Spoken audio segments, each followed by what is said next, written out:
Kestabilan ekonomi, politik serta peluang pekerjaan yang disediakan penyebab utama kebanjiran pendatang asing tanpa izin parti ke Malaysia.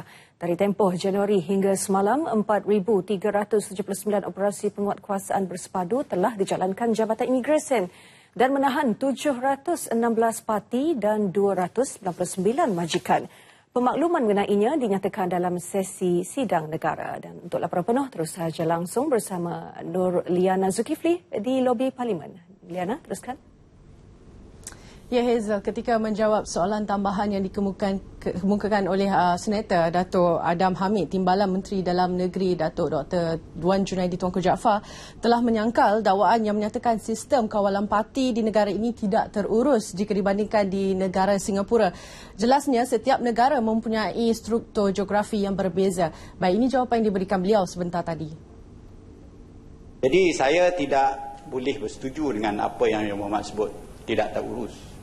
Kita tidak boleh membanding kita sendiri dengan negara macam Singapura umpamanya, yang hanya island city di hujung semenanjung, yang mana dia terselamat daripada buffer zone kita daripada utara hingga ke selatan yang sekurang-kurangnya 7,000 kilometer.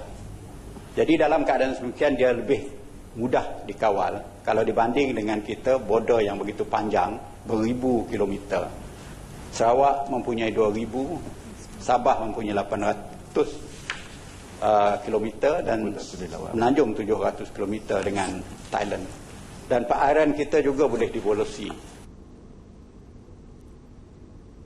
Dalam pada itu, Dewan turut dimaklumkan beberapa perkara perlu diambil kira sebelum menggubal undang-undang baharu kerana ia melibatkan imej Malaysia sekiranya hukuman yang dikenakan itu melibatkan warga negara lain.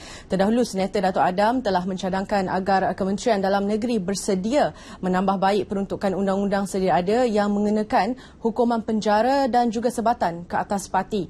Baik, Dewan turut diberitahu sehingga kini 1.9 juta bilangan pekerja asing secara rasmi berada dan menetap di Malaysia.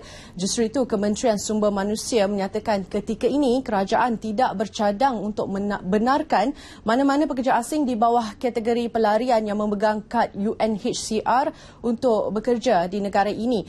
Jelas Timbalan Menteri Sumber Manusia Datuk Seri Ismail Abdul Muttalib, ia berdasarkan peruntukan Akta Immigration 1959 Palang 63 yang tidak membenarkan pekerja asing tanpa sebarang dokumen sah untuk bekerja di Malaysia. Juga Akta Kerja 1955. Sehingga April lalu, 152,830 pelarian yang memegang kad UNHCR telah berada di negara ini yang melibatkan dari pelbagai negara. Sebab itu dikuatiri juga, beliau khawatir sekiranya diberi peluang pekerjaan kepada pelarian, ia bakal berlakunya penipuan dan juga manipulasi dalam sistem pendaftaran pelarian yang menjadikan lebih ramai pelarian masuk ke negara ini. Bagaimanapun, menerusi mesyuarat Kabinet yang telah berlangsung pada 22 Mei lepas, satu kertas pertimbangan mengenainya sedang dibuat di bawah Kementerian Dalam Negeri dan berikut penjelasan yang diberikan berdasarkan soalan tambahan kepada Senator Datuk Yu Wei Hao. Mesyuarat Kabinet pada 22 Mei 2015 telah memutuskan bahawa isu berkenaan kajian pekerjaan kepada pelarian ruhaya ataupun pelarian yang mempunyai status UNHCR ini untuk pekerja diletakkan di bawah tanggungjawab Kementerian Dalam Negeri. Yang Mak Timbalan Menteri ya. Pada masa sekarang kerajaan, KDN dan sebagainya sedang menyediakan kertas pertimbangan dalam perkara ini. Kita melihat bahawa sebenarnya peluang-peluang pekerja di Malaysia ini patutnya diisi oleh pekerja tempatan, bukan pekerja asing. Sebab itulah Kementerian Sumber Manusia ingin menarik perhatian jika kita membenarkan pelarian-pelarian ini bekerja di negara kita. Pertama, ia akan memberi isyarat yang salah dalam polisi negara mengenai isu pelarian. Baiklah, setakat ini saja yang dapat saya perincikan dari Parlimen.